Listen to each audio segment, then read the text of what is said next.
గుర్తు అనమాట. మరి అప్పుడు ఏం చేయాలా? ఆ సంబంధిత అధికారుల మీద చర్య తీసుకుని ఉండాల్సింది కదా. అట్టట చేస్తారయ్యా అని తీసుకోలేదంటే ఏంటి? రాజకీయంగా ఎందుకులే దాంట్లో కెలుక్కోవడం అని వదిలేశారు. ఆ రోజున హిందుత్వ సెంటిమెంట్ పెద్దగా లేదనేటటువంటిది నమ్మింది తెలుగుదేశం. దాంతోపాటుగా హిందుత్వ పార్టీ అయిన భారతీయ జనతా పార్టీని దెబ్బ కొట్టాలనుకుంది.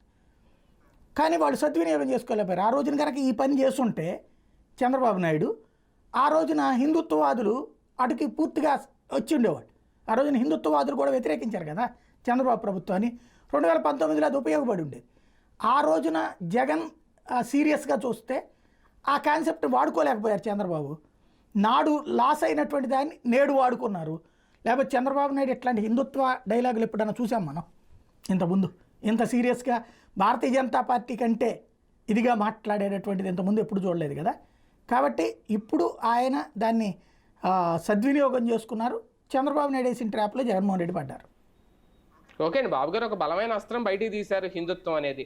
అయితే ఆయన వెళ్ళకపోవడానికి నిజంగా పోలీస్ యాక్ట్ 30 అది అడ్డొచ్చిందా? అంటే మాజీ ఎమ్మెల్యేలకు వీళ్ళందరికీ నోటీసులు ఇవ్వడం, లేదంటే డిక్లరేషన్ మీద సంతకం పెట్టడానికి క్రిస్టియానిటీ అడ్డొచ్చిందా? రెండు ఉన్నాయి. నిజంగా అయితే కనుక ఆయనకి ఇగో ఏంది నేను ఇప్పుడు పెట్టేది